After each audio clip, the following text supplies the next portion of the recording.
স্বাগতম জনাইছোঁ। দিবলৈ ওলাইছোঁ এটি ডাঙৰ মাছ নিশা ভয়ংকৰ পথ দুৰ্ঘটনা সংঘটিত।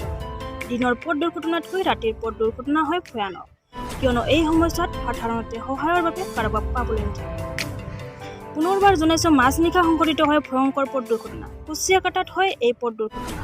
সোমবাৰে মাছ নিশা 12:20 হয় এই দুৰ্ঘটনা।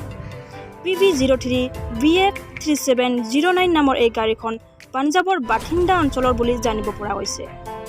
উল্লেখ্য যে বৰপেটাৰ পৰা কোচবিহাৰলৈ কেঁচা চব্জি কঢ়িয়াই লৈ যোৱা গাড়ীখনৰ চকা পামচাৰ হৈ 31 নং ৰাষ্ট্ৰীয় ঘাইপথত নিৰ্মীয়মান 4 লেনযুক্ত পথটোৰ সমাজতে গাড়ীখন নিয়ন্ত্ৰণ হেৰুৱাই বাগৰি পৰে। আৰক্ষী প্ৰশাসন আৰু স্থানীয় ৰাইজৰ সহযোগত ঢলি পৰা কেঁচা পাচলিখিনি সুৰক্ষিত স্থানলৈ হস্তান্তৰ কৰে। News desk report, review Assam.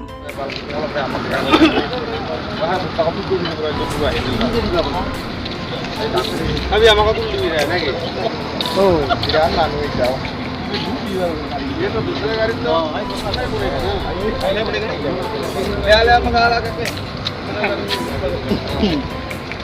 ओए दोनों वाली ना नहीं एला है কর কর কর কর কটাখানে কোন আর দুইজন লাগলে না ফটাফট হয়ে যাব ও দুইজন ধর